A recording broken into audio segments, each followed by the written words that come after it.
કંઈ નથી. કાયમ મારા પ્રોગ્રામમાં કહું છું, અમારા ડાયરા અમારા પ્રોગ્રામો એ જ સાંભળી શકે જેની ઉજળી પરંપરા હોય, જેના ઉજળા સંસ્કાર હોય અને લોહીના ગુણ હોય. લોહીનો ન હોય, કોઈનો ન હોય, એની પાસે કોઈ દી બેહવું નહીં ને એની હારે કોઈ દી વાતે ન કરવી.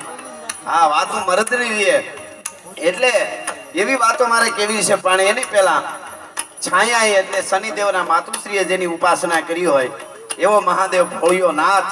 થોડી ગરમી છે પણ વાંધો નથી, મેદાન ખુલ્લા જેવું છે એટલે બધાને વધારે હેરાન નહીં કરું. પણ શનિદેવે રાજી થઈને, એમના માતુશ્રી રાજી થઈને, હનુમાન તો શિવ જ છે એટલે 30 સેકન્ડ અડધી મિનિટ માટે મારે અહીંથી શિવ તાંડવ ગાવું છે અને 2 હાથ ઊંચા કરીને તમારે તાલ આપવાનો છે. હમણાં વાગે એટલે આવી રીતે બધાય માત્ર ને માત્ર 30 સેકન્ડ આપણા બધાય વતી ઉપાસના ભક્તિ થઈ જાય. શનિ મહારાજના સાનિધ્યમાં એના જન્મ દિવસે માએ ઉપાસના કરી હોય શનિદેવના માતુશ્રીએ, તો આપણે ભક્તિ એમાં ભળી જાય. તો 2 હાથ ઊંચા કરીને 30 સેકન્ડ માત્ર ને માત્ર અડધી મિનિટ માટે આપણે શિવ તાંડવમાં ઉપાસના કરીએ એટલે